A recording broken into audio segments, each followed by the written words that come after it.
Dr. Jordanna Koppel treated some of the victims of that devastating attack yesterday. As you can see here in the video, she met with President Biden to talk to him about what she has seen.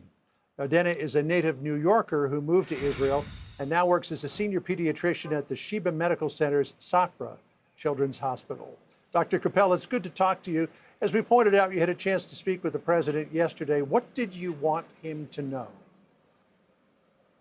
Hi, John. Thank you for having me. It was a big honor to be sent by Sheba Medical Center, Safra Children's Hospital, to speak with President Biden yesterday. For me, it was really important to convey to him the trauma that these children had witnessed. I'm talking about not only physical wounds, but I'm also talking about emotional trauma, things that I expressed to him I don't think that they will ever recover from in their lifetime. I'd spoken to him about a specific case of a baby I'd seen burnt alive. This is the child of a physician, just like me, who was with her husband and the infant. They heard sirens just like I did that morning and naturally ran into their safe room. Hamas then tried to break into their home, knew they were in there, were not able to lure them out of the safe room, shot through the door of the safe room, and then lit their house on fire in order to lure them out of safety.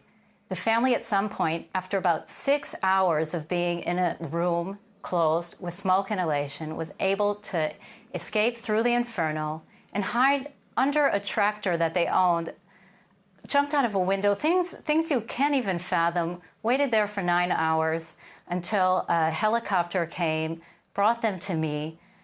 Things that are just so disturbing as a pediatrician, things that I never thought I would ever see in my lifetime.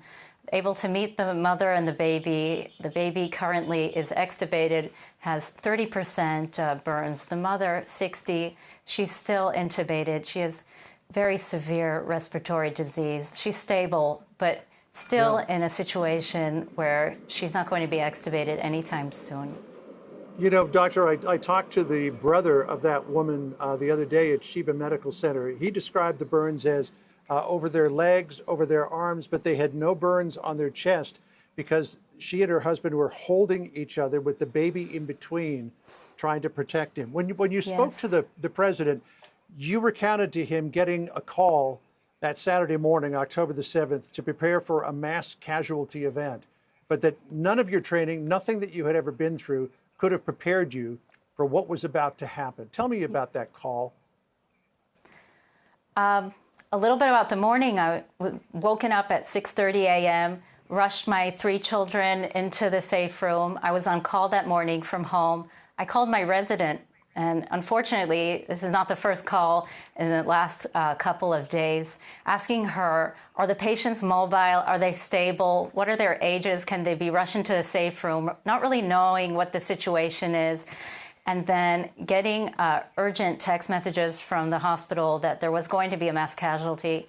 I want to emphasize that I'm trained in mass casualty. Every year I go back to Cornell, and I train other physicians and nurses in mass casualty preparedness. And the severity of wounds that I saw, the amount of patients that came in, was something that I could never envision.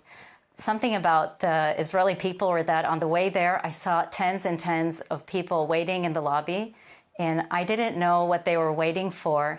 And it appeared that even before the reports of how many injured were coming from the south, people were already standing to donate blood, which was really, really the only heartwarming thing that I saw that day. I saw helicopter after helicopter with wounded patients. We're talking about soldiers who are young enough to be treated in a pediatric emergency department in America. We're talking about civilians.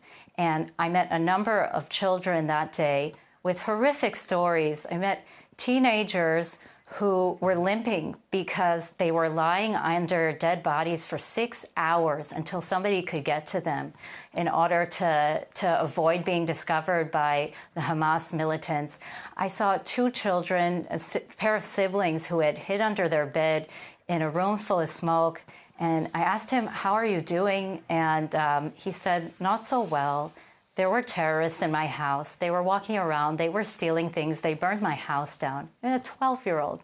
These are things that I don't really know how they'll be able to overcome this. Right now at Sheba and Safra, we are sending psychologists to speak to the people from the South, to speak to those children. That night, a fellow American, Jennifer Stern, she's a social worker. She stayed up with me all night to talk to those children in just an attempt to help them overcome that trauma. Dr. Koppel, thank you for joining us.